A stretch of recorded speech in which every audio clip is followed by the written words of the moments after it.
In the heart of the 17th century, the magnificent court of Ayutthaya, the powerhouse of Siam, pulsed with trade, diplomacy, and a constant thrum of ambition. It was a golden age, a nexus of power where merchants from Europe and emissaries from across Asia walked the gilded halls. But hidden in plain sight, a shadow moved among the courtiers.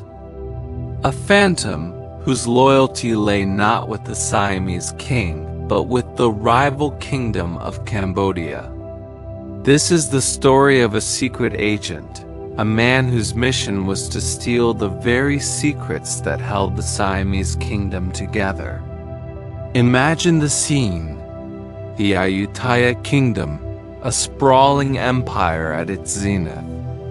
Its armies were formidable, its treasury overflowed with gold, and its influence stretched across Southeast Asia.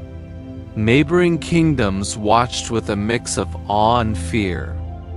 To the east, Cambodia, once a mighty empire itself, was now weakened by internal conflicts and caught in a struggle for survival.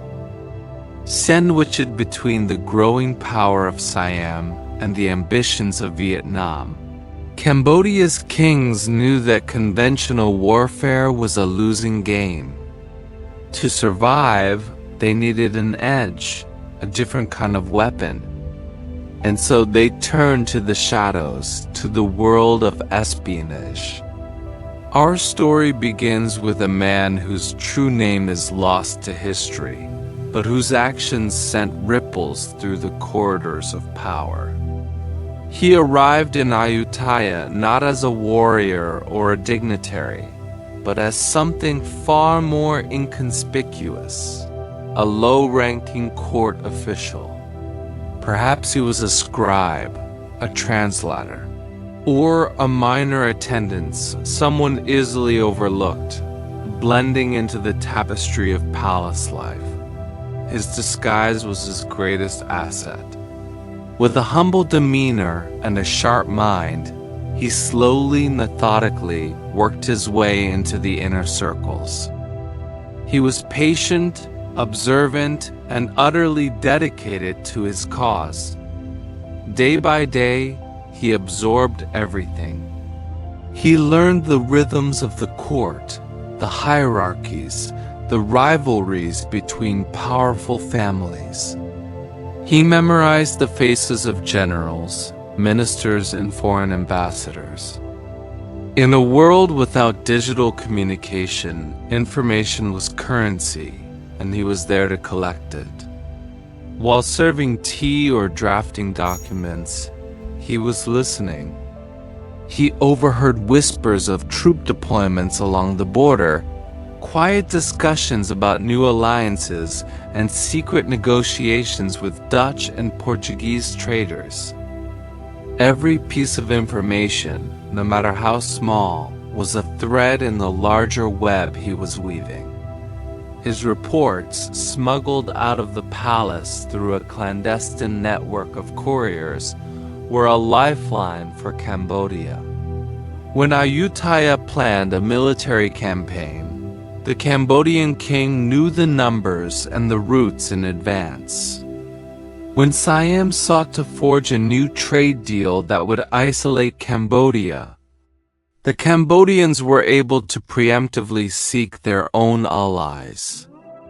This Spies intelligence allowed Cambodia to punch far above its weight, mounting a resistance that baffled and frustrated the Siamese court.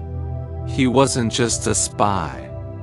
He was a strategic asset, a one-man intelligence agency operating deep within enemy territory.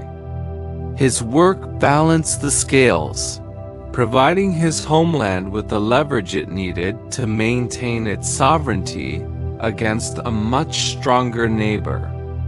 But the world of espionage is a dangerous one, and secrets rarely stay buried forever. As Cambodian resistance grew bolder and more effective, Suspicion began to fester within the Ayutthaya court. How did the Cambodians always seem one step ahead? Leaks were suspected. Paranoia spread like a fever. Ministers accused one another, and loyalty was questioned at every level. The king's advisors began a quiet, ruthless investigation, a counterintelligence operation to hunt down the source of the betrayal. The net began to tighten around our phantom. A careless word, a suspicious contact, or perhaps the confession of a captured courier. We may never know the exact detail that led to his downfall.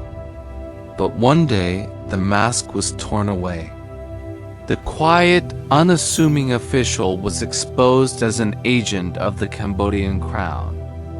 The shock and outrage in the court must have been immense. The man they had trusted, who had walked among them for years, was a viper in their midst. His fate was swift and brutal, as was the custom of the time. He was arrested, interrogated, and ultimately executed. His story was then transformed into a cautionary tale, a stark warning whispered in the Ayutthaya palace about the dangers of deception and the price of betrayal. For the Siamese, it was a lesson in tightening security and trusting no one. For the Cambodians, the loss of their most valuable agent was a devastating blow, but his legacy was already cemented. Even in death, the spy's influence endured. He became a symbol of Cambodian resilience, a figure of national pride who dared to challenge a mighty empire from within. His story highlights a fascinating, often overlooked aspect of Southeast Asian history: the hidden world of espionage that shaped the destinies of kingdoms. While grand battles and royal decrees are recorded in official chronicles, the silent wars fought by spies in the shadows were just as crucial. Today, the tale of the Cambodian spy in Ayutthaya's court lives on. It's found in folklore, academic studies, and the collective memory of a region defined by complex relationships and shifting alliances. It reminds us that history is not just made on the battlefield, but also in the quiet whispers of a palace hallway, by individuals whose names we may never know, but whose courage and cunning changed the course of empires. It's a testament to the idea that sometimes the most powerful weapon is not a sword, but a secret. Thank you so much for watching. If you found this hidden piece of history as fascinating as I do, don't forget to like this video. Subscribe to World Listen for more stories from the shadows, and hit that notification bell so you never miss an update. Let me know in the comments what other historical mysteries you'd like me to explore next. See you in the next video.